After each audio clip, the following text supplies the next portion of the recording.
तुलसीदास जी संतों की वंदना करते हुए उन्हें धरती पर साक्षात राम के समान मानते हैं, जो लोगों के दुख हरने और उनका कल्याण करने के लिए आए हैं। वह संतों को विष और अमृत दोनों का मेल बताते हैं। वे दूसरों के लिए विष को पीकर बदले में उन्हें अमृत यानी शांति और सुख प्रदान करते हैं। उनकी तुलना रुई से की गई है, जो दूसरों को कष्ट से बचाने के लिए स्वयं को सहर्ष जला लेती है। इसके विपरीत उन्होंने असंतों यानी दुष्टों की वंदना व्यंग के रूप में की है। वह कहते हैं कि दुष्टों की प्रवृत्ति ही दूसरों की निंदा और बुराई करना है, इसलिए मैं उनकी वंदना करता हूं ताकि वे मेरी कथा को सुने और संदेह करें।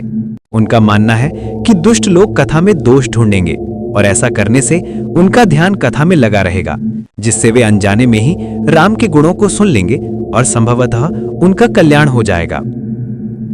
कवि और श्रोता का आवाहन। संत असंत वंदना के बाद तुलसीदास जी कवियों और श्रोताओं को भी नमन करते हैं। वह प्राचीन कवियों की वंदना करते हैं जिन्होंने राम के चरित्र का वर्णन किया है, ताकि वे उनकी रचना को सफल बनाने में सहायता करें। वह सरस्वती और गणेश की वंदना करते हैं, जो वाणी और बुद्धि के अधिष्ठाता हैं, जिससे उनकी कविता में कोई दोष न रहे। वह सभी श्रोताओं को भी आदरपूर्वक नमन करते हैं और उन्हें अपनी कथा में प्रेम और श्रद्धा रखने का आग्रह करते हैं। कथा कहने का प्रयोजन। गोस्वामी जी बताते हैं कि रामचरितमानस लिखने का उनका मुख्य प्रयोजन क्या है। स्वयं का सुख। वह कहते हैं कि यह कथा कहने से उन्हें स्वयं आंतरिक शांति और परमानंद की प्राप्ति होती है, क्योंकि राम कथा तो कल्याणकारी है। लोक कल्याण। उनका उद्देश्य यह भी है कि इस कथा को सुनकर जन सामान्य के मन में राम के प्रति भक्ति का उदय हो और वे धर्म के मार्ग पर चलें। वह विनम्रता पूर्वक कहते हैं कि उनकी बुद्धि छोटी है और राम का चरित्र असीमित है, फिर भी वह इस कार्य को कर रहे हैं, ठीक वैसे ही जैसे एक चिड़िया समुद्र की गहराई को मापना चाहती है। वह इस रचना को राम के नाम का आश्रय देकर पूरा करना चाहते हैं। इन वंदनाओं के माध्यम से तुलसीदास जी अपनी रचना के लिए एक शुद्ध और सात्विक वातावरण तैयार करते हैं और फिर कथा के मूल स्रोत यानी याज्ञवल्क्य के भारद्वाज संवाद की ओर बढ़ते हैं। अब आगे की कथा इस प्रकार है। इसके बाद तुलसीदास जी यह बताते हैं कि उन्हें यह पावन कथा किस परंपरा से प्राप्त हुई है।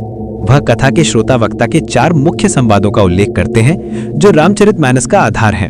क्या आप इन 4 संवादों के बारे में जानना चाहेंगे?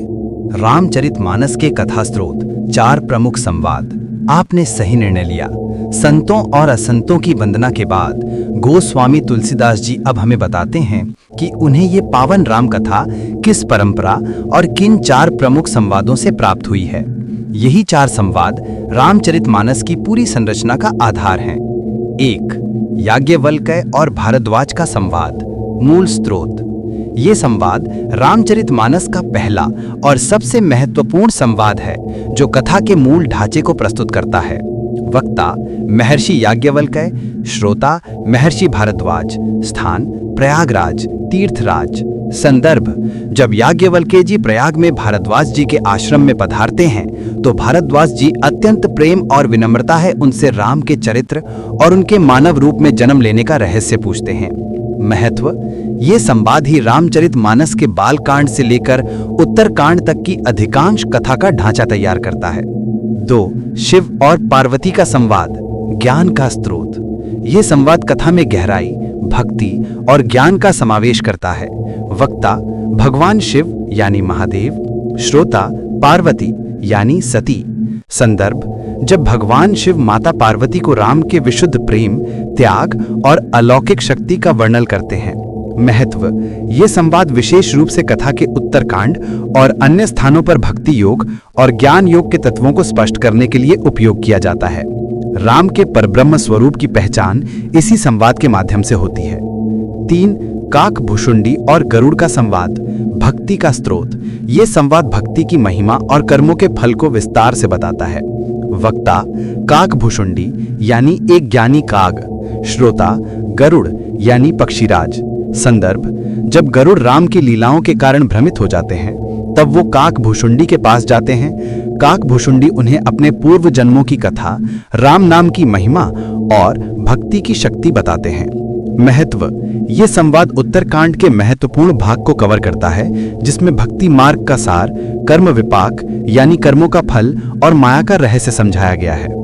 4. तुलसीदास और संत समाज का संवाद, रचना का स्रोत। ये संवाद स्वयं कवि का दृष्टिकोण प्रस्तुत करता है। वक्ता गोस्वामी तुलसीदास, श्रोता संत समाज यानी सामान्य जन। संदर्भ, ये कथा का वो हिस्सा है जहां तुलसीदास जी स्वयं विनम्रता पूर्वक कथा को संत समाज के सामने प्रस्तुत करते हैं और उनसे आशीर्वाद मांगते हैं। महत्व, ये संवाद तुलसीदास जी की विनम्रता और रचना के उद्देश्य को दर्शाता है कि वो इसे केवल राम के यश को गाने के लिए लिख रहे हैं, न कि अपनी प्रसिद्धि के लिए। इन 4 संवादों के माध्यम से तुलसीदास जी ने ये सुनिश्चित किया कि रामचरितमानस केवल एक कहानी नहीं, बल्कि भक्ति, ज्ञान, वैराग्य और नीति का एक संपूर्ण ग्रंथ बन जाए। आगे बढ़ते हुए अब तुलसीदास जी बालकांड की मुख्य कथा प्रारंभ करते हैं। वो सबसे पहले शिव और पार्वती के विवाह की भूमिका बताते हैं, क्योंकि ये घटना ही राम के अवतार लेने का आधार बनती है। उत्कृष्ट। कथा को आगे बढ़ाते हुए हम बालकांड के उस महत्वपूर्ण भाग में प्रवेश करते हैं जहां राम के अवतार लेने की पृष्ठभूमि तैयार होती है, अर्थात शिव पार्वती विवाह की कथा। तुलसीदास जी सबसे पहले याज्ञवल्क्य के भारद्वाज संवाद का सूत्र पकड़ते हैं। भारद्वाज जी पूछते हैं कि भगवान राम ने क्यों मानव रूप धारण किया। इस प्रश्न का उत्तर देने के लिए याज्ञवल्क्य जी पहले शिव पार्वती विवाह की कथा सुनाते हैं, क्योंकि यही कथा ही सृष्टि में अधर्म बढ़ने और राम के अवतार लेने का आधार बनी। शिव पार्वती विवाह की भूमिका। शिव पार्वती कथा की शुरुआत सती के चरित्र से होती है, जो भगवान शिव की पहली पत्नी थीं। 1. दक्ष का यज्ञ और सती का त्याग। दक्ष का अहंकार। दक्ष प्रजापति बहुत अभिमानी थे और भगवान शिव को अपना जामाता यानी दामाद मानना स्वीकार नहीं कर पाए, क्योंकि शिव का वेश साधारण वैरागी का था। अपमान। दक्ष ने एक विशाल यज्ञ का आयोजन किया और जानबूझकर सभी देवताओं को आमंत्रित किया, सिवाय भगवान शिव और सती के। सती का हठ।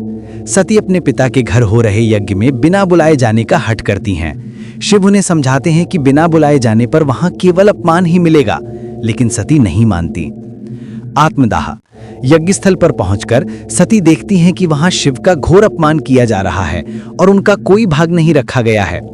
अपने पति का अपमान ना सह पाने के कारण सती क्रोधित होकर उसी यज्ञ की अग्नि में कूदकर अपने शरीर का त्याग कर देती हैं। 2. शिव का क्रोध और प्रलय। वीरभद्र का उत्पात। जब भगवान शिव को यह सुखद समाचार मिला तो वे अत्यंत क्रोधित हो उठे। उन्होंने अपनी जटा से वीरभद्र नामक एक भयानक गण को उत्पन्न किया। यज्ञ विध्वंस। वीरभद्र ने जाकर दक्ष के यज्ञ को ध्वस्त कर दिया और दक्ष का सिर काट डाला। इसके बाद संसार में हाहाकार मच गया। शिव का वैराग्य। सती के वियोग से दुखी होकर भगवान शिव गहन वैराग्य में डूब गए और हिमालय पर जाकर गहरी समाधि ले ली। 3. सती का पुनर्जन्म पार्वती के रूप में। हिमालय के घर जन्म। सती ने अगले जन्म में पर्वतराज हिमालय और उनकी पत्नी मैना के यहाँ पार्वती के रूप में जन्म लिया। शिव भक्ति। पार्वती बचपन से ही ये जानती थी कि उन्हें भगवान शिव को ही पति रूप में प्राप्त करना है और उन्होंने कठोर तपस्या का मार्ग चुना। राम कथा से जुड़ाव। ये कथा यहीं पर राम कथा से जुड़ती है। ये शिव की समाधि का काल था और ठीक इसी समय तारकासुर नामक एक भयानक दैत्य का उत्पात बढ़ गया था। अद्भुत। अब कथा वहां पहुंचती है जहां राम के अवतार लेने की तात्कालिक आवश्यकता उत्पन्न होती है। यह आवश्यकता तारकासुर नामक दैत्य और कामदेव दहन की घटना से जुड़ी है। तारकासुर का आतंक और शिव का वैराग्य। 1. तारकासुर का उत्पात। जब भगवान शिव सती के वियोग में गहन समाधि में चले गए, उसी समय तारकासुर नामक एक बलशाली दैत्य ने पृथ्वी और स्वर्ग पर भयंकर उत्पात मचाना शुरू कर दिया। ब्रह्मा का वरदान। तारकासुर को ब्रह्मा जी से ये वरदान मिला था कि उसकी मृत्यु केवल शिव और पार्वती के पुत्र यानी कार्तिकेय या स्कंद के हाथों ही होगी। देवताओं की चिंता।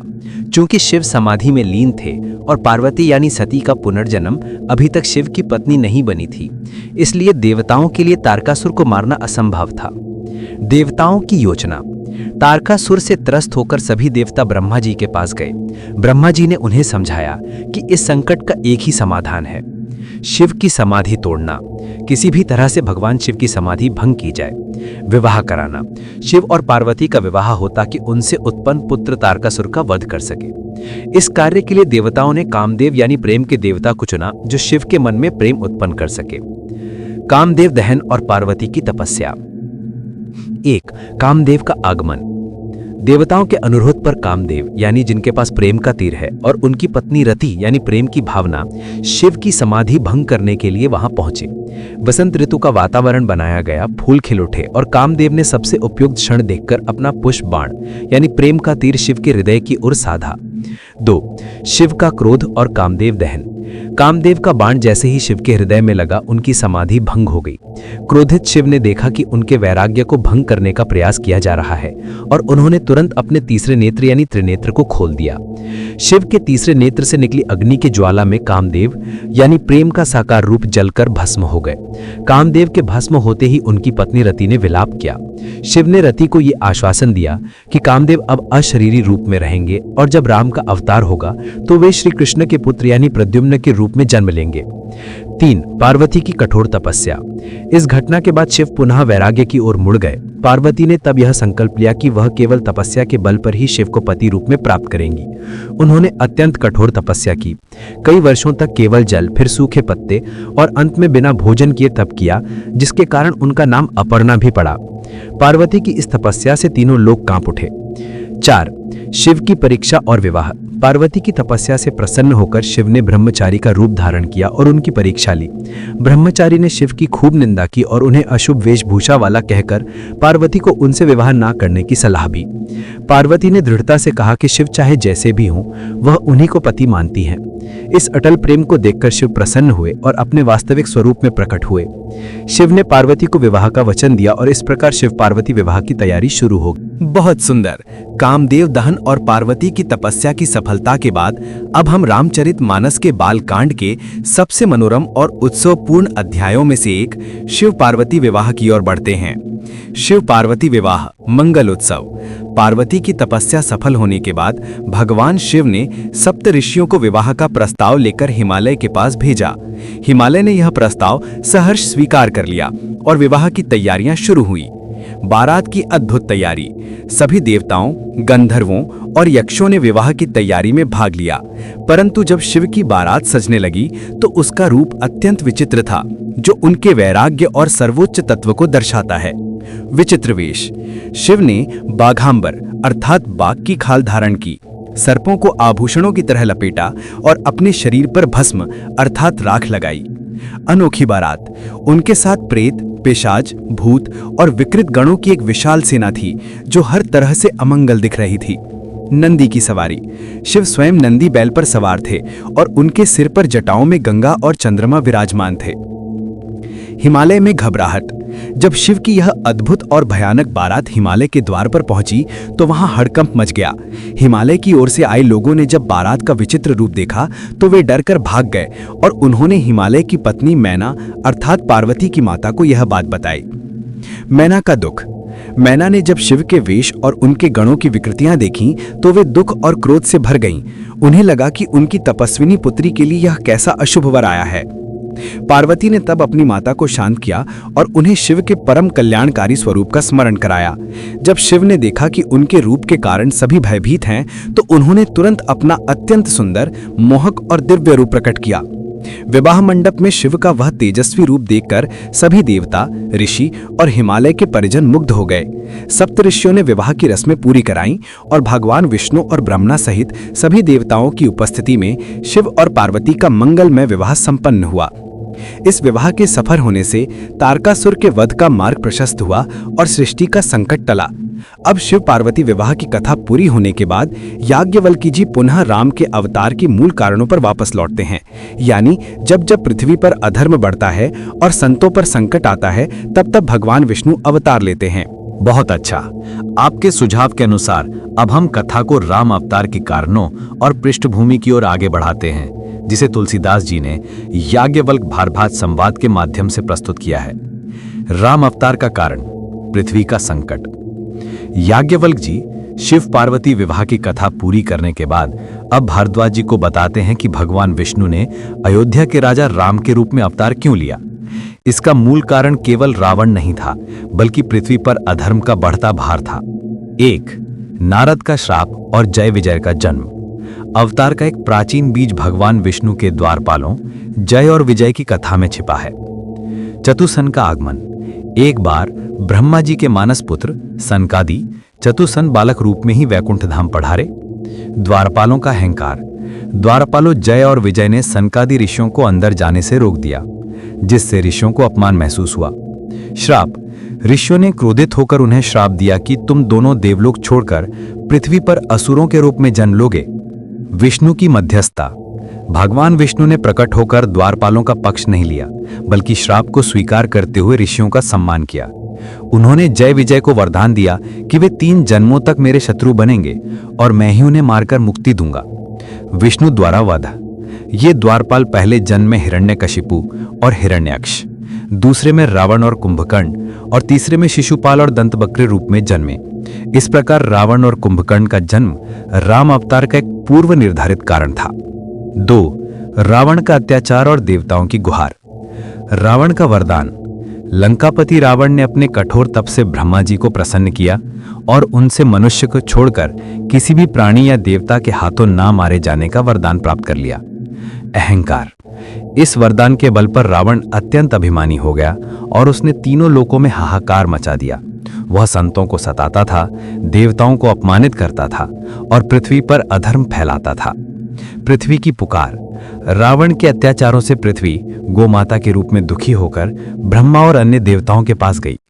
देवताओं की चिंता। ब्रह्मा और अन्य देवता जानते थे कि रावण का वध केवल मनुष्य ही कर सकता है, क्योंकि वरदान में यही छूट गई थी।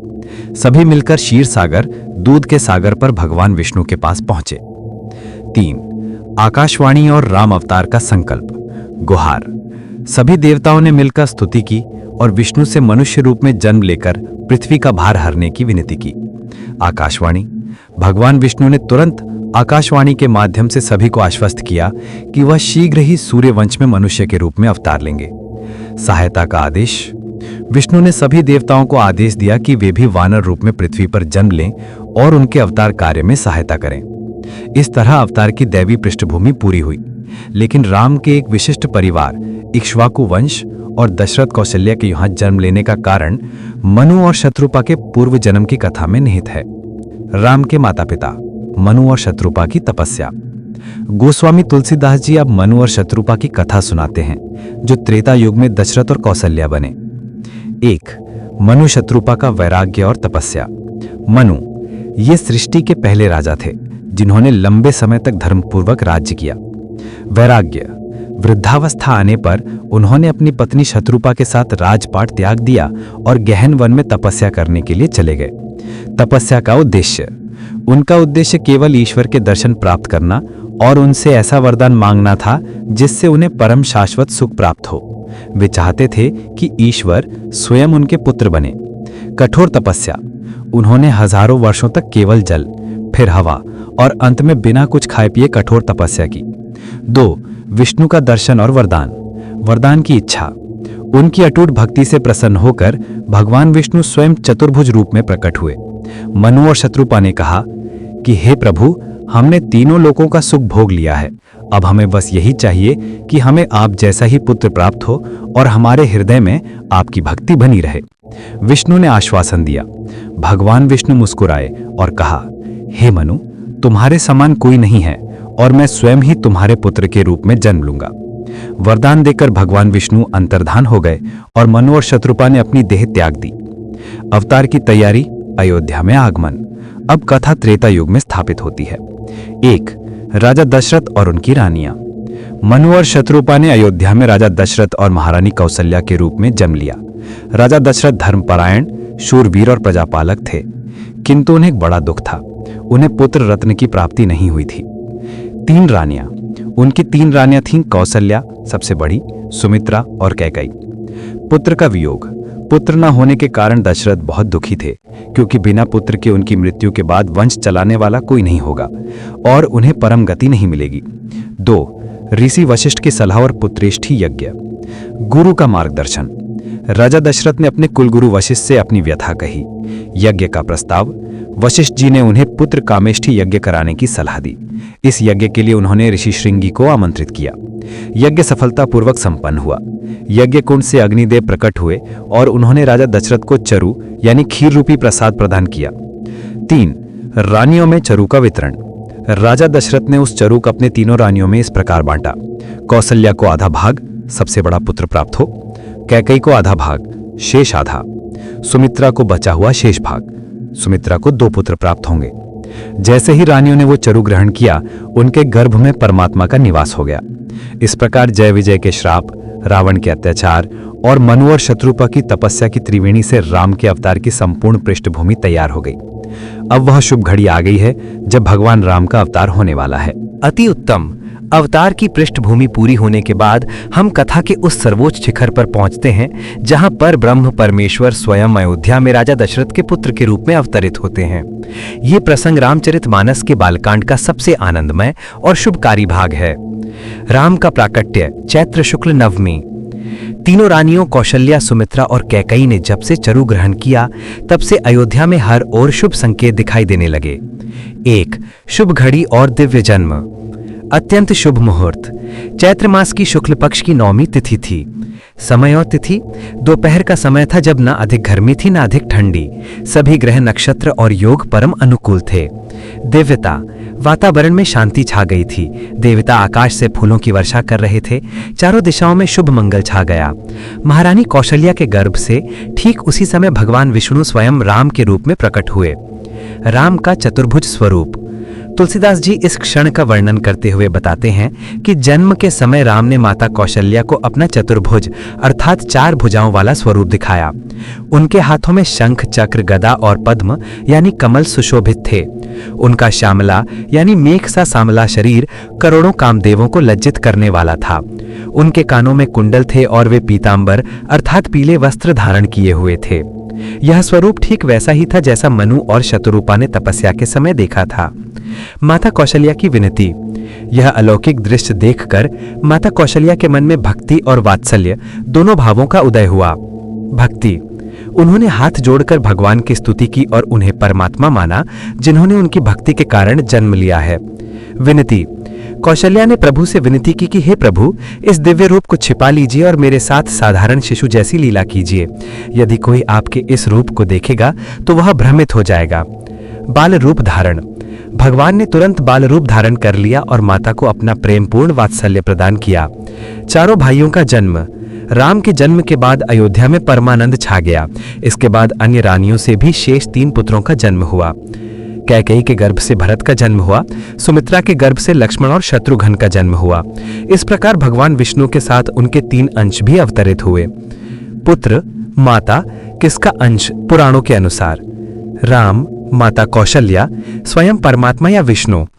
भरत, माता कैकेयी, सुदर्शन चक्र का अंश। लक्ष्मण, माता सुमित्रा, शेषनाग का अंश जिस पर विष्णु विश्राम करते हैं। शत्रुघ्न, माता सुमित्रा, शंख या गदा का अंश। जन्मोत्सव और आनंद। मंगलगान पुत्र जन्म की सूचना मिलते ही राजा दशरथ का आनंद अपार था। अयोध्या में हर घर में खुशियां छा गईं। दान। राजा ने ब्राह्मणों, याचकों और सेवकों को खूब धन, वस्त्र, गाय और स्वर्ण दान किया। उत्सव। अयोध्या में नाच गाना और भजन शुरू हो गए। देवता भी अपने अपने लोक से इस उत्सव को देखने आए। गोस्वामी जी लिखते हैं कि उस दिन अयोध्या इतनी सुंदर और आनंदित थी कि उसका वर्णन करना असंभव है। बाल लीलाएं और शिक्षा। जन्म के बाद चारों राजकुमार राम, भरत, लक्ष्मण और शत्रुघ्न अयोध्या के महलों में बड़े होने लगे। वात्सल्य प्रेम। राजा दशरथ और तीनों रानियां अपने पुत्रों के बाल रूप को देखकर असीम आनंद प्राप्त करती थीं। राम की बाल लीला। राम अपनी माता कौशल्या के सामने कभी रोते, कभी हंसते, कभी घुटनों के बल चलते और कभी खेलते हुए माता को मोहित करते। उनकी माखन चोरी और खेल की लीलाएं मनमोहक थीं। चारों भाइयों का प्रेम। चारों भाई बड़े होने पर एक साथ खेलते थे। लक्ष्मण हमेशा राम के साथ रहते थे और शत्रुघ्न हमेशा भरत के साथ रहते थे। जब राजकुमार 5 वर्ष के हुए तो उन्हें शिक्षा के लिए महर्षि वशिष्ठ के आश्रम में भेजा गया, जहां उन्होंने वेदों, शास्त्रों, धनुर्विद्या और राजनीति का ज्ञान प्राप्त किया। युवावस्था में पहुंचकर चारों भाई अत्यंत सुशील, ज्ञानी और पराक्रमी हो गए और उनकी कीर्ति दूर दूर तक फैलने लगी। अयोध्या में सब कुछ शांत और मंगलमय चल रहा था। तभी एक महान ऋषि का आगमन होता है जो राम के जीवन को एक नया मोड़ देता है और उन्हें दैवी कार्य की ओर ले जाता है। अति उत्तम। अब कथा एक महत्वपूर्ण मोड़ लेती है। बाल लीलाओं और शिक्षा की अवधि समाप्त होने के बाद राम को उनके अवतार के मूल उद्देश्य की ओर ले जाने के लिए महर्षि विश्वामित्र का आगमन होता है। महर्षि विश्वामित्र का आगमन। विश्वामित्र आगमन। अयोध्या में चारों राजकुमारों की ख्याति और पराक्रम की चर्चा दूर तक फैल चुकी थी। तभी एक दिन महर्षि विश्वामित्र राजा दशरथ के दरबार में पधारे। राजा दशरथ का आतिथ्य, आनंद और सम्मान। विश्वामित्र का आगमन राजा दशरथ के लिए परम सौभाग्य का विषय था। राजा ने उन्हें अत्यधिक आदर और विनम्रता के साथ सिंहासन पर बिठाया और उनका पूजन किया। प्रश्न: दशरथ ने हाथ जोड़कर ऋषि से उनके आगमन का प्रयोजन पूछा और कहा कि आपकी सेवा करके मुझे परम सुख मिलेगा, आज्ञा दें कि मैं क्या कर सकता हूं। 2. महर्षि विश्वामित्र का कठोर अनुरोध। महर्षि विश्वामित्र ने राजा दशरथ से कहा कि वे एक बहुत कठिन कार्य के लिए आए हैं। यज्ञ में बाधा। ऋषि बोले, हे राजन, मैं एक महान यज्ञ सिद्धाश्रम में कर रहा हूं, लेकिन 2 भयंकर राक्षस मारीच और सुबाहु उस यज्ञ को पूरा नहीं होने देते। वे यज्ञ सामग्रियों को दूषित करते हैं और मेरे तप को भंग करते हैं। अनोखी मांग। विश्वामित्र ने कहा, हे राजन, मैं ये मांगता हूं कि आप अपने पुत्र राम को मेरे साथ भेज दें। राम उन राक्षसों का संहार करेंगे और मेरे यज्ञ की रक्षा करेंगे। 3. राजा दशरथ की व्याकुलता और मोह। ये सुनकर राजा दशरथ स्तब्ध रह गए। उनके मन में पुत्र मोह यानी पुत्र के प्रति अत्यधिक प्रेम जाग उठा और वे घबरा गए। विरोध। दशरथ ने कहा, हे मुनिवर, राम तो अभी केवल 16 वर्ष के हैं। वे अभी बालक हैं। उन्होंने ना तो कभी युद्ध देखा है और ना ही राक्षसों की शक्ति को जानते हैं। आप चाहें तो मैं अपनी पूरी सेना लेकर आपके साथ चल सकता हूं, या आप मुझे स्वयं युद्ध करने की आज्ञा दें। मैं आपके लिए अपने प्राण भी दे दूंगा, पर राम को नहीं दे सकता। प्रेम का कारण। दशरथ का ये मोह स्वाभाविक था। उन्हें मनुष्य शत्रुपा के तप से राम जैसा पुत्र मिला था और वे एक पल के लिए भी उनसे दूर नहीं होना चाहते थे। 4. गुरु वशिष्ठ का उपदेश। राजा दशरथ के मोह और व्याकुलता को देखकर महर्षि वशिष्ठ ने कुलगुरु उन्हें समझाना उचित समझा। राम का रहस्य। वशिष्ठ जी ने राजा को याद दिलाया कि राम साधारण मनुष्य नहीं है, वे स्वयं परब्रह्म परमेश्वर हैं जो देवताओं के कार्य को सिद्ध करने के लिए अवतरित हुए हैं। ऋषि का महत्व। उन्होंने समझाया कि विश्वामित्र जैसे ऋषि स्वयं महान तपस्वी और क्षत्रियों के गुरु हैं। वे राम को यहाँ से ले जाकर उनका कल्याण ही करेंगे और उन्हें वो ज्ञान देंगे जिसकी उन्हें आवश्यकता है। निर्णय। वशिष्ठ जी के दिव्य उपदेश से दशरथ का मोह भंग हुआ और उन्हें यह विश्वास हो गया कि यह राम के अवतार कार्य की ओर पहला कदम है। उन्होंने भारी मन से राम को विश्वामित्र के साथ भेजने का निश्चय किया। राम और लक्ष्मण का विश्वामित्र के साथ गमन। राजा दशरथ ने राम और उनके छोटे भाई लक्ष्मण को विश्वामित्र के साथ जाने की आज्ञा दी। 1. मंत्रोपदेश और दीक्षा। ज्ञान की प्राप्ति। विश्वामित्र राम और लक्ष्मण को अपने साथ लेकर भयंकर वन के मार्ग पर चले। उन्होंने मार्ग में ही राम को 2 महान विद्याएं प्रदान की। 1. बला, भूख और प्यास से बचाने वाली विद्या। 2. अतिबला, थकान और नींद से बचाने वाली विद्या। वन की शोभा। राम और लक्ष्मण ने विश्वामित्र के साथ चलते हुए वन की प्राकृतिक शोभा का आनंद लिया और मार्ग में ऋषि से ज्ञानवर्धक कथाएं सुनी। 2. ताड़का वध, अवतार का पहला कार्य। पहला दर्शन। चलते चलते वे ताड़का वन में पहुंचे, जो एक श्राप के कारण भयानक हो चुका था। वहां ताड़का नामक एक अत्यंत क्रूर राक्षसी रहती थी, जो मनुष्यों और ऋषियों को खा जाती थी। विश्वामित्र की आज्ञा। विश्वामित्र ने राम को ताड़का के वध की आज्ञा दी। धर्म संकट। राम को लगा कि स्त्री का वध करना उचित नहीं है। ऋषि का तर्क। विश्वामित्र ने समझाया कि देश और धर्म की रक्षा के लिए क्रूर और अत्याचारी का वध करना पाप नहीं बल्कि धर्म है। वध। राम ने एक बाण से ताड़का का वध कर दिया और इस प्रकार राम के अवतार का पहला दैव्य कार्य संपन्न हुआ। ताड़का वध के बाद विश्वामित्र का यज्ञ स्थल आ गया। अब राम और लक्ष्मण विश्वामित्र के यज्ञ की रक्षा के लिए तैयार हैं, जहां उनका सामना मारीच और सुबाहु से होगा। इसके बाद ही वे जनकपुर और सीता स्वयंवर की ओर बढ़ेंगे। बहुत शानदार। ताड़का वध के बाद अब राम और लक्ष्मण अपने गुरु विश्वामित्र के सिद्धाश्रम पहुंच चुके हैं, जहां उन्हें अपने अवतार का महत्वपूर्ण उद्देश्य पूरा करना है, यज्ञ की रक्षा करना और जगत कल्याण के लिए आगे बढ़ना। सिद्धाश्रम में यज्ञ रक्षा। ताड़का वन पार करने के बाद विश्वामित्र राम और लक्ष्मण को अपने सिद्धाश्रम, वह स्थान जहां ऋषि का संकल्प सिद्ध होता है, ले गए। 1. यज्ञ प्रारंभ और राक्षसों का हमला। यज्ञ की दीक्षा। विश्वामित्र ने दोनों राजकुमारों को यज्ञ की विधि और पवित्रता के बारे में समझाया और उन्हें 6 दिनों तक पूरी सतर्कता के साथ यज्ञ की रक्षा करने का आदेश दिया। अखंड तपस्या। राम और लक्ष्मण ने यज्ञ की वेदी के पास धनुष बाण लेकर जागृत अवस्था में पहरा देना शुरू किया। राक्षसों का आगमन। यज्ञ के 5 दिन तो शांति से बीते, लेकिन छठे दिन भयानक राक्षसों मारीच और सुबाहु ने अपने दल बल के साथ रक्त और मांस की वर्षा करके यज्ञ को दूषित करने का प्रयास किया। 2. राक्षसों का संहार। राम की प्रतिक्रिया।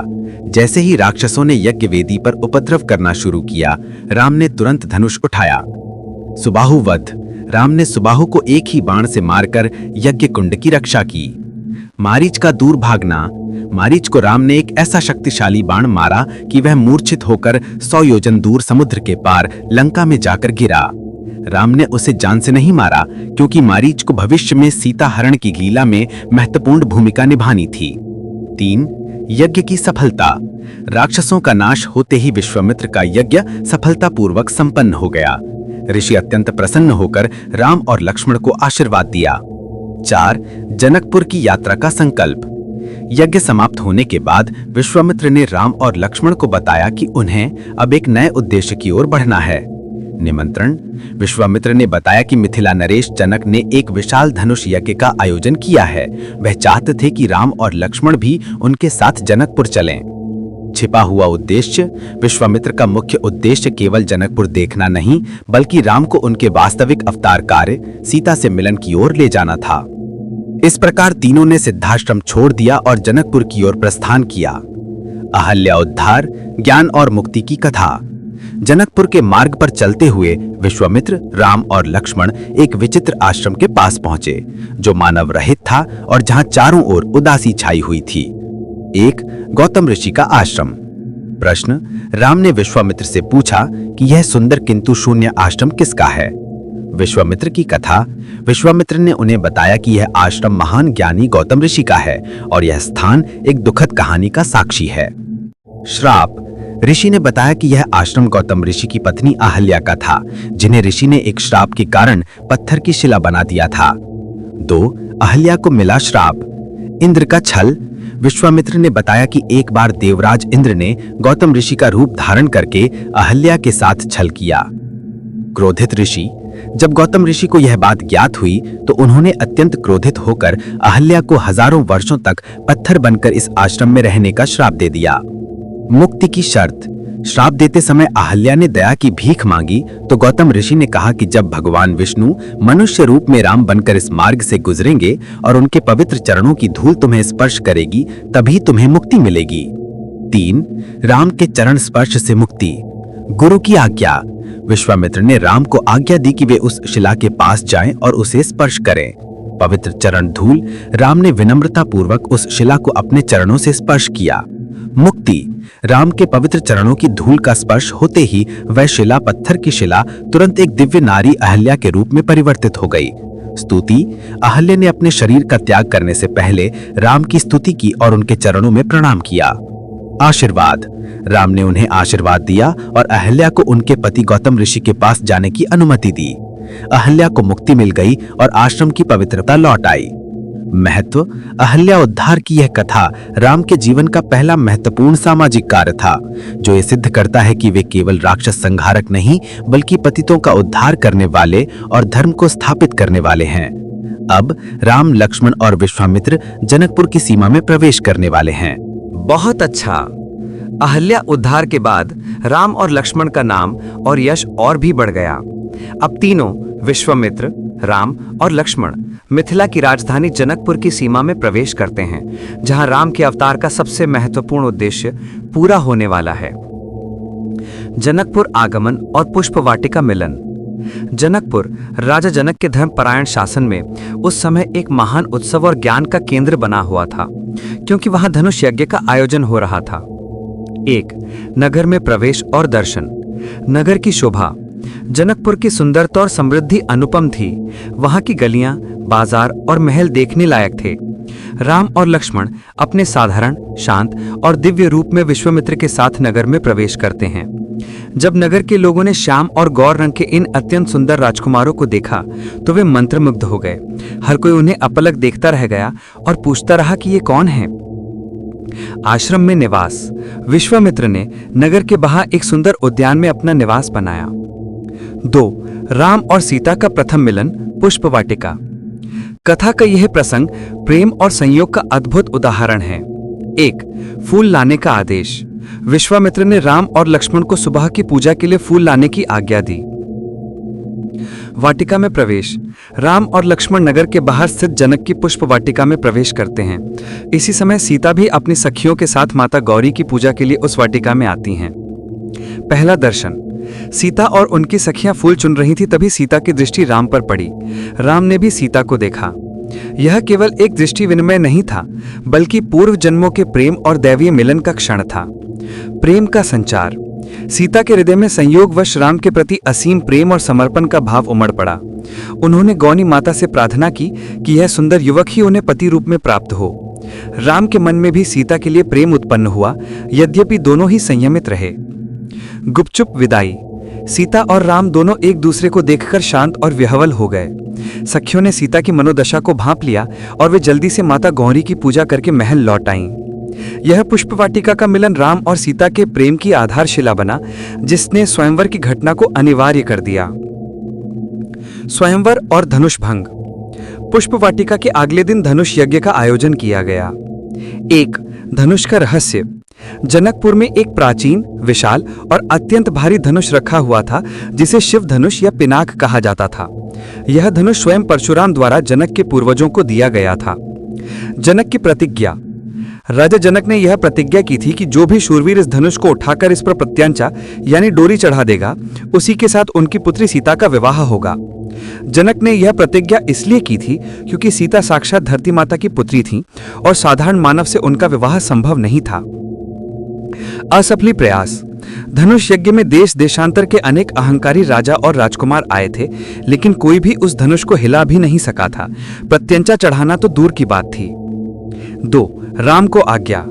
जब सभी राजा और राजकुमार धनुष उठाने में असफल हो गए तो राजा जनक दुखी हो गए। उन्होंने भरे समाज में कहा कि क्या पृथ्वी वीरों से विहीन हो गई है। लक्ष्मण का क्रोध। जनक के इन दुख भरे शब्दों को सुनकर लक्ष्मण को क्रोध आ गया। उन्होंने कहा कि जहां रघुकुल के वीर उपस्थित हों, वहां ऐसी बात कहना सूर्य को दीपक दिखाने जैसा है। तब विश्वामित्र ने समय को देखकर राम को धनुष तोड़ने की आज्ञा दी। उन्होंने कहा, उठहु राम भंजहु भव चापम, यानी उठो राम और इस शिव के धनुष को तोड़ो। 3. धनुष भंग। राम का प्रस्थान। गुरु की आज्ञा मिलते ही राम शांत, आत्मविश्वास और दिव्य तेज के साथ धनुष की ओर बढ़े। सीता उन्हें देखकर अत्यंत प्रसन्न हुई और मन ही मन प्रार्थना करने लगी कि राम ही धनुष को तोड़ें। लीला। राम ने धनुष के पास पहुंचकर पहले उसे प्रणाम किया, फिर उन्होंने उसे ऐसे आसानी से उठा लिया जैसे कोई छोटा बच्चा खिलौना उठाता है। भंग। राम ने जैसे ही उस पर प्रत्यंचा चढ़ाने का प्रयास किया, वह धनुष बीच से टूट गया। धनुष टूटने से भयानक गर्जना हुई, जिससे पूरी पृथ्वी और तीनों लोग कांप उठे। 4. जयमाल और विवाह की घोषणा। धनुष भंग होते ही जनक की खुशी का ठिकाना ना रहा। देवताओं ने आकाश से फूलों की वर्षा की। सीता का प्रेम। सीता ने आनंदित होकर राम के गले में जयमाला डाली। विवाह। राजा जनक ने तुरंत विवाह की घोषणा कर दी और दशरथ को संदेश भेजा। अब धनुष भंग के बाद कथा एक नई मोड़ पर पहुंचती है, जब क्रोधित परशुराम स्वयंवर सभा में प्रवेश करते हैं। क्या आप परशुराम लक्ष्मण संवाद और फिर अयोध्या से बारात के आने की कथा को जानना चाहेंगे? हाँ, बिल्कुल। धनुष भंग की ध्वनि से पूरी पृथ्वी हिल गई थी और इसी ध्वनि ने परशुराम को अत्यंत क्रोधित अवस्था में स्वयंवर सभा में खींच लिया। ये प्रसंग तुलसीदास जी की काव्य शक्ति और लक्ष्मण के व्यंग्य का अद्भुत संगम है। परशुराम का क्रोध और लक्ष्मण परशुराम संवाद। परशुराम का आगमन और क्रोध। आगमन। धनुष टूटने की भीषण ध्वनि सुनकर भृगुकुल के अत्यंत क्रोधी ऋषि परशुराम, जो भगवान शिव के महान भक्त और क्षत्रियों के विरोधी थे, अपने कंधे पर भयानक फरसा यानी कुल्हाड़ी रखे हुए स्वयंवर सभा में प्रकट हुए। उन्हें देखते ही सभा में सन्नाटा छा गया। परशुराम ने गंभीर और क्रोधी वाणी में पूछा, किसने मेरे गुरु शिव का धनुष तोड़ा है? वो शीघ्र ही समाज से अलग खड़ा हो जाए, अन्यथा मैं सभी राजाओं का वध कर दूंगा। परशुराम का क्रोध इसलिए भी अधिक था क्योंकि उन्होंने 21 बार पृथ्वी को क्षत्रिय विहीन किया था और उनके फरसे की धार क्षत्रियों के रक्त से धोई गई थी। 2. राम का विनम्र उत्तर। परशुराम के क्रोध को देखकर राम ने अत्यंत विनम्रता और शांत वाणी में उत्तर दिया। विनय। राम ने हाथ जोड़कर कहा, नाथ शंभु धनु भन जनि हारा, होई ही केऊ एक दास तुम्हारा। हे नाथ, शिव के धनुष को तोड़ने वाला आपका ही कोई एक सेवक होगा। आप आज्ञा दीजिए कि आपसे क्या काम है। शांति। राम का उद्देश्य केवल क्रोध को शांत करना था, क्योंकि वो जानते थे कि परशुराम देवता और ब्राह्मण हैं और उनके क्रोध को विनय से ही शांत किया जा सकता है। 3. लक्ष्मण और परशुराम का कटु संवाद। राम के विनम्र उत्तर के बाद भी परशुराम का क्रोध शांत नहीं हुआ। तब लक्ष्मण ने आगे बढ़कर व्यंग्यपूर्ण और चुनौतीपूर्ण वाणी में संवाद शुरू किया। लक्ष्मण का व्यंग्य। लक्ष्मण ने हंसकर कहा, बचपन में हमने बहुत सी धनुहियां तोड़ी हैं, पर तब तो आपने कभी क्रोध नहीं किया। इस पुराने धनुष के टूटने पर इतना क्रोध क्यों? क्या आपको इस धनुष से कोई विशेष मोह था? परशुराम का प्रतिकार। परशुराम और अधिक क्रोधित हुए और बोले, अरे मूर्ख, ये कोई साधारण धनु ही नहीं है, ये त्रिपुरारी शिव का धनुष है। तू मुझे केवल साधारण मुनि समझ रहा है। मैं बाल ब्रह्मचारी हूं और अत्यंत क्रोधी हूं। मेरा ये फरसा देख, जिसने सहस्त्रबाहु की भुजाओं को काट डाला था। संवाद की तीव्रता। लक्ष्मण ने उत्तर दिया कि आपके मुंह से आपकी बड़ाई सुनकर ही लगता है कि आप बहुत बड़े वीर हैं, लेकिन वीर तो युद्ध में अपने कर्म से शौर्य दिखाते हैं, न कि मुंह से। आप तो बार बार हमें यह फरसा दिखा रहे हैं जैसे फूंक मारकर पहाड़ उड़ाना चाहते हो। अंतिम सीमा। लक्ष्मण की कठोर बातें, जो आहुति के समान थीं, सुनकर परशुराम का क्रोध अग्नि के समान बढ़ गया और वे लक्ष्मण का वध करने पर उतारू हो गए। 4. राम द्वारा शांति स्थापना। राम का हस्तक्षेप। जब क्रोध की अग्नि अत्यंत बढ़ गई तो राम ने जल के समान शीतल वाणी में हस्तक्षेप किया। उन्होंने हाथ जोड़कर परशुराम से क्षमा मांगी और लक्ष्मण को शांत रहने का संकेत दिया। सत्य की पहचान। राम के दिव्य तेज और शांत स्वरूप को देखकर परशुराम को सत्य का ज्ञान हुआ। उन्हें यह अनुभव हुआ कि राम स्वयं भगवान विष्णु का अवतार हैं। पुण्य लोकों का नाश। परशुराम ने राम को अपना वैष्णव धनुष दिया और उसे चढ़ाने के लिए कहा। राम ने उसे आसानी से चढ़ा दिया। तब परशुराम ने राम से कहा कि आप इस अमोघ बाण से मेरे पुण्य लोकों का नाश कर दें, जिससे मेरे भीतर का अहंकार नष्ट हो जाए। विदाई। अहंकार से मुक्त होने के बाद परशुराम ने राम और लक्ष्मण को आशीर्वाद दिया और तपस्या के लिए वन की ओर प्रस्थान किया। अयोध्या से बारात का जनकपुर आगमन। परशुराम के जाने और सभा में शांति स्थापित होने के बाद राजा जनक ने शुभ संदेश अयोध्या भेजा। 1. संदेश और दशरथ की खुशी। दूत। जनक जी ने तेजस्वी दूतों को अयोध्या भेजा। 2. दशरथ का आनंद। जनकपुर से राम के धनुष भंग करने और सीता से विवाह तय होने का संदेश सुनकर राजा दशरथ असीम आनंद से भर गए। उन्होंने दूतों को भरपूर उपहार देकर विदा किया। 3. बारात की तैयारी। राजा दशरथ ने तुरंत गुरु वशिष्ठ से शुभ मुहूर्त निकलवाया और बारात की तैयारी शुरू करने का आदेश दिया। 2. बारात का प्रस्थान। राजसी ठाट बाट। भरत और शत्रुघ्न ने मिलकर बारात के लिए हाथियों, घोड़ों, रथों और सेवक दल को तैयार किया। आभूषण। बारात में स्वर्ण, मणियों, वस्त्रों और अमूल्य रत्नों से सजे हाथी घोड़े चल रहे थे। मुख्य लोग। राजा दशरथ, गुरु वशिष्ठ और दोनों छोटे राजकुमार भरत और शत्रुघ्न बारात में शामिल हुए। मार्ग। बारात जब अयोध्या से जनकपुर के लिए निकली तो हर जगह मंगल गान और उत्सव का माहौल था। 3. जनकपुर में बारात का स्वागत। आगमन। बारात जब जनकपुर की सीमा में पहुंची तो राजा जनक ने अपने मंत्रियों, श्रेष्ठ पुरुषों और परिवार के साथ उनका भावभीना स्वागत किया। विश्राम। बारात को जनकपुर के बाहर एक अत्यंत सुंदर और भव्य स्थान पर विश्राम के लिए ठहराया गया। मिलन। राजा दशरथ और राजा जनक का स्नेहपूर्ण मिलन हुआ। रामचरितमानस में जनकपुर की स्त्रियां बारात को देखने के लिए अत्यंत उत्सुक थीं। वे महल की छतों और खिड़कियों से राम और उनके भाइयों को देखती हैं और खुशी के गीत गाती हैं। अब सभी विवाह की रस्में पूरी होने वाली हैं। क्या हम आगे चारों भाइयों के विवाह और फिर अयोध्या वापसी की कथा में प्रवेश करें? हाँ, बिल्कुल। परशुराम के शांत होने और अयोध्या से बारात के भव्य आगमन के बाद अब कथा बालकांड के चरम उत्कर्ष पर पहुंचती है, जहां चारों भाइयों का विवाह एक ही मंडप में संपन्न होता है। चारों भाइयों का विवाह संस्कार। बारात के जनकपुर पहुंचने के बाद विवाह की रस्में प्रारंभ हुईं। राजा दशरथ और राजा जनक दोनों के कुल गुरुओं वशिष्ठ और शतानंद ने मिलकर शुभ मुहूर्त तय किया। अन्य कन्याओं का निश्चय। राजा जनक की प्रतिज्ञा तो केवल सीता के विवाह की थी, लेकिन उन्होंने देखा कि राम के साथ उनके 3 छोटे भाई भी हैं जो अत्यंत योग्य और सुंदर हैं। जनक का प्रस्ताव। राजा जनक ने राजा दशरथ के सामने प्रस्ताव रखा कि राम के साथ उनकी पुत्री सीता का विवाह हो। अन्य कन्याएं। इसके साथ ही जनक जी ने अपनी छोटी पुत्री उर्मिला और अपने छोटे भाई कुशध्वज की 2 पुत्रियों मांडवी और श्रुतकीर्ति का विवाह भी राम के छोटे भाइयों से कराने का प्रस्ताव रखा। राम के भाई दशरथ के पुत्र, कन्या जनक या कुशध्वज की पुत्री। राम, सीता, लक्ष्मण, उर्मिला, भरत, मांडवी, शत्रुघ्न, श्रुतकीर्ति। दशरथ ने यह प्रस्ताव सहर्ष स्वीकार कर लिया। इस प्रकार एक ही विवाह मंडप में चारों भाइयों और चारों बहनों के विवाह का निश्चय हुआ। विवाह मंडप का सौंदर्य। रंगभूमि। विवाह के लिए जनकपुर में एक भव्य और सुंदर मंडप सजाया गया। दिव्यता। स्वयं देवता और सिद्ध पुरुष अदृश्य रूप में इस विवाह को देखने आए थे। विवाह मंडप की शोभा और दिव्यता इतनी थी कि उसका वर्णन करना असंभव है। विवाह की रस्में। द्वारचार।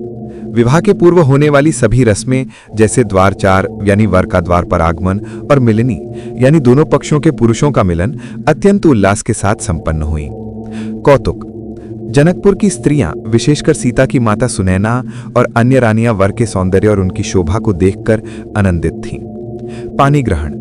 गुरु वशिष्ठ और शतानंद की देखरेख में मंत्रोच्चार के साथ राम और सीता का तथा उनके भाइयों और उनकी वधुओं का पानी ग्रहण संस्कार यानी हाथ पकड़ने की मुख्य रस्म संपन्न हुआ। फेरे। अग्नि के चारों ओर फेरे लिए गए और सभी ने अपने विवाह की शपथ ली।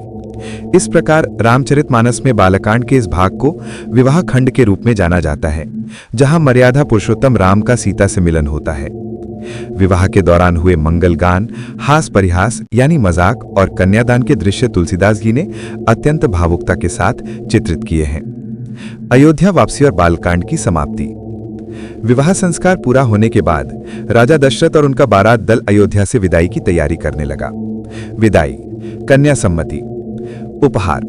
राजा जनक ने अपनी पुत्रियों और दामादों को अमूल्य धन, हाथी, घोड़े, रथ, सेवक सेविकाएं और विभिन्न प्रकार के उपहार दिए। दुख और प्रेम। विदाई का समय अत्यंत भावुक था। माता सुनैना और जनकपुर के सभी लोग दुखी थे क्योंकि सीता और अन्य राजकुमारियां उनसे बिछड़ रही थीं। अयोध्या की ओर प्रस्थान। बारात की वापसी। चारों नवविवाहित जोड़ों के साथ राजा दशरथ की बारात अयोध्या की ओर चल पड़ी। मार्ग में बाधा। पुनः परशुराम। अयोध्या लौटते समय मार्ग में एक बार फिर परशुराम प्रकट हुए।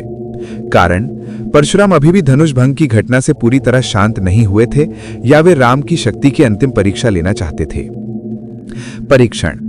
परशुराम ने राम को वैष्णवी शक्ति का धनुष दिया और उसे चढ़ाने के लिए कहा। सत्य की पुष्टि। राम ने उस वैष्णवी धनुष को आसानी से चढ़ा दिया। राम की असीम शक्ति को देखकर परशुराम को यह पूर्ण विश्वास हो गया कि यह स्वयं भगवान विष्णु हैं। परशुराम ने पुनः उन्हें प्रणाम किया और अपने अहंकार को त्याग कर तपस्या के लिए चले गए। अयोध्या में प्रवेश। उल्लास। राम के विवाह और चारों पुत्रों के साथ अयोध्या लौटने की खबर सुनकर पूरी नगरी उत्साह से भर गई। मंगल। अयोध्या को दुल्हन की तरह सजाया गया। दीपमालाएं जलाई गई और मंगल गीत गाए गए। शांति और सुख। चारों राजकुमार अपने नववधुओं यानी सीता, उर्मिला, मांडवी और श्रुतकीर्ति के साथ अयोध्या के महलों में प्रवेश करते हैं। बालकांड का समापन। अयोध्या में आनंद और शांति का वातावरण छा गया। राजा दशरथ अपने पुत्र और पुत्रवधुओं को देखकर परम सुखी थे। इस प्रकार गोस्वामी तुलसीदास जी ने रामचरितमानस के प्रथम सोपान बालकांड का समापन किया। ये कांड राम के जन्म, बाललीला, शिक्षा, शिव धनुष भंग और सीता से विवाह की कथाओं के साथ राम के दिव्य चरित्र की स्थापना करता है। कथा का अगला भाग अयोध्या कांड है, जिसमें राम के राज्याभिषेक की तैयारी और फिर वनगमन की अत्यंत मार्मिक कथा शुरू होती है। क्या हम अब अयोध्या कांड की ओर आगे बढ़ें? गोस्वामी तुलसीदास जी ने राम के जन्म से लेकर विवाह तक की कथा को परम आनंद और मंगल के साथ बालकांड में समाप्त किया है। अब अयोध्या में चारों दिशाओं में शांति, धर्म और आनंद का वास है। ये कथा हमें सिखाती है कि विनम्रता ही शक्ति है। राम ने शिव धनुष को तोड़ा पर उस शक्ति का प्रदर्शन नहीं किया। उन्होंने विनम्रता से परशुराम के क्रोध को शांत किया। यही मर्यादा पुरुषोत्तम का सच्चा धर्म है। प्रेम और भक्ति का फल। मनु शत्रुपा की तपस्या और सीता की अटूट भक्ति के कारण ही उन्हें परम ब्रह्म का सानिध्य प्राप्त हुआ। धर्म की विजय। ताड़का और सुबाहु जैसे राक्षसों का वध ये सिद्ध करता है कि अधर्म चाहे कितना भी प्रबल हो, उसका अंत निश्चित है। प्रिय श्रोताओं और भक्तों, आपने रामचरितमानस के बालकांड की ये मंगलकारी यात्रा पूरी की है। हमें आशा है कि राम और सीता के विवाह की ये कथा आपके जीवन में भी मंगल और सौभाग्य लेकर आएगी। यदि आपको ये कथा, इसकी गहराई और प्रस्तुति पसंद आई हो तो इसे और लोगों तक पहुंचाने में हमारी सहायता करें। इस वीडियो या कथा को तुरंत लाइक करें। अपने प्रियजनों, मित्रों और रिश्तेदारों के साथ इसे शेयर करें। और हाँ, यदि आप आगे की कथाओं को बिना चूके सुनना चाहते हैं तो सब्सक्राइब बटन दबाएं और घंटी यानी नोटिफिकेशन बेल को जरूर ऑन करें। आपके लाइक और सब्सक्रिप्शन से ही इस धर्म के प्रचार का कार्य आगे बढ़ेगा। अगले भाग में हमारे साथ बने रहें। तब तक के लिए प्रेम से बोलिए जय सिया राम, जय हनुमान।